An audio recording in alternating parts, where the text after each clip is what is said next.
Hi, my name is Tom Wilson. I'm the priest over at All Saints Episcopal Church here in Southern Shores, North Carolina.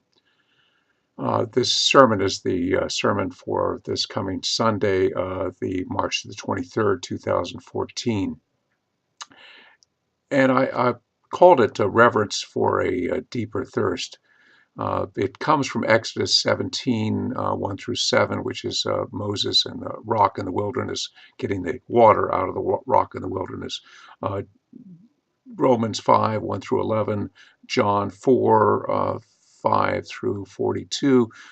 That's where Jesus meets the Samaritan woman at the well and talks about the living water. Okay, one of my many pleasures in life is reading a monthly magazine called The Sun, which is published in Chapel Hill by Cy Safransky. It says of itself, The Sun is an independent, ad-free monthly magazine that for more than 30 years has used words and photographs to invoke the splendor and heartache of being human. You know, we already have so much clutter in our house, but back issues of this magazine pile up because I don't want to throw any of them away. In the March 2014 issue is a reprint of a page from a 1928 book by Henry Beston called The Outermost House, a year of life on the great beach of Cape Cod. Please excuse the lack of inclusive language, but let me read you part of it. He writes, "Creation is here and now. So near is man to the creative pageant, so much a part is he of the endless and incredible experiment, that any glimpse he may have will be the revelation of a moment, a solitary note in a symphony thundering with debatable existences of time. Poetry is as necessary to comprehension as science. It is impossible to live without reverence, as it is without joy." You know, as I looked over the lessons for today, all I could think of is these stories are a critique of settling for lives lived without reverence. In the gospel story, the Samaritan woman is just going through the emotions of life, and all she is thirsty for is water, to fill up the water bucket. But here she has an encounter with Jesus, and that sets her free to seek a different kind of water. It awakens the awareness in the depth of her soul of a different kind of thirst, a living water, where every moment is moistened with the presence of God. In the letter from Paul to the Romans, Paul is filled with reverence about what God is doing in his life and in the world through Christ. In the psalm for today, the psalmist sings the joy of the enthronement of God as King of all the world. And the psalmist laments the people of the Exodus lesson for today and urges us to learn from their failure as they ask for just water to drink when there's a deeper thirst that is ignored. And the psalmist goes, "Harden not your hearts as your forebears did in the wilderness, at Meribah and on that day at Massah, when they tempted me. They put me to the test, though they had seen my works." What are we really thirsty for? When I started to ask myself that question, my mind went in another direction and said to me, right now, you're probably asking yourself, what does a parched Christian drink to quench his thirst?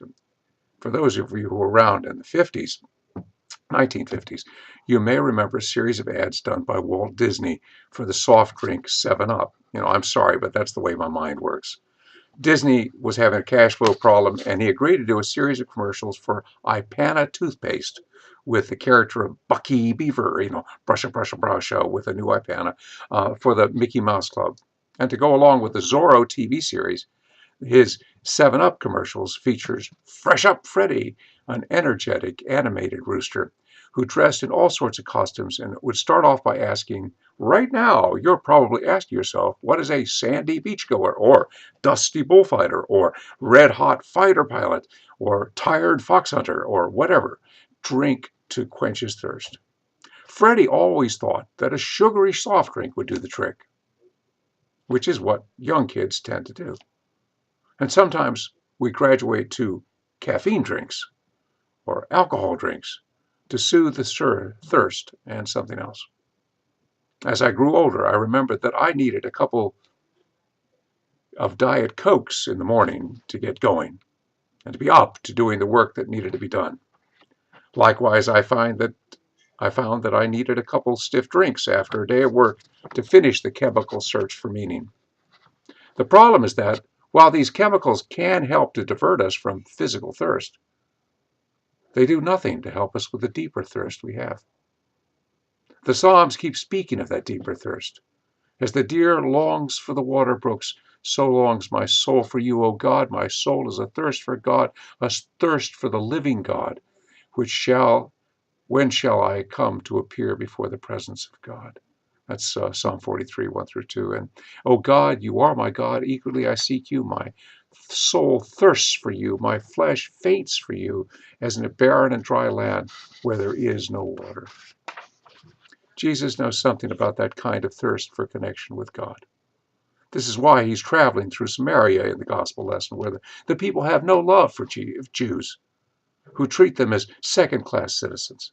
Both the Jews and Samaritans considered themselves to be descendants of Jacob. And as they stand estranged by the well of the common ancestor, Jesus' thirst for connection with God has brought him to a land of his extended family, who see him and his kind as enemies. It is in this place and in this time where he makes himself vulnerable in that hot, dusty, and hostile land and asks for water from the person who has no reason to display kindness towards him. Yet he empties his pride, he empties himself out and asks for a peace with his enemy. I think he knows that at a deeper level, this woman also has a thirst for something deeper than water to drink. He intuits that she has a thirst for the living God that they both share. He sees into her soul, her true self, and offers his soul, his true self, for her to share. Maybe the level of the soul they sing together in silence from Psalm 123. Have mercy upon us, O Lord, have mercy upon us, for we've had more than enough of contempt. Our soul is more than filled with the scorn of those who are at ease, of the contempt of the proud. Jesus on the cross will return to the Psalms when he says, they also gave me gall for my meat, and in my thirst they gave me vinegar to drink. He also cries out in his thirst, perhaps for water, but I think it's also for the connection of God and for us. I think Jesus says, I thirst, as an invitation for us to join him in a hunger for righteousness and a thirst for justice, as he is the victim of injustice. I think he calls for us to have a thirst for helping strangers, as he is a stranger in that land. I think he invites us to thirst with him for connection with God and neighbor. What would it be like if we saw in ourselves that woman who is being asked by Jesus to join in the deeper thirst for connection on a deeper level? Suppose we read this gospel story not as something that happened 2,000 years ago, but is the archetype, the motif for all of our encounters with the divine. Suppose every time we decided to pray, we would sense the thirst of God to drink deeply of the thoughts of our hearts instead of the jumble of words we offer off the top of our head. God has an abiding thirst for us. And what is our deepest thirst?